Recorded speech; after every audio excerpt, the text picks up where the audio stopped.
Hi friends, மதிய வணக்கம். இன்றைக்கி எங்கள் வீட்டில் சாப்பாடு, நேற்று வச்ச ரசம் இருக்குது.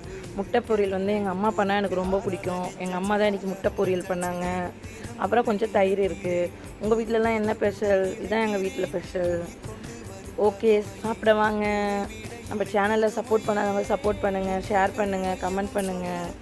நம்ம சேனலை சப்ஸ்கிரைப் பண்ணாதான் சப்ஸ்கிரைப் பண்ணிக்கோங்க. ஓகே ஃப்ரெண்ட், அடுத்த வீடியோவில் பார்க்கலாம். பாய்.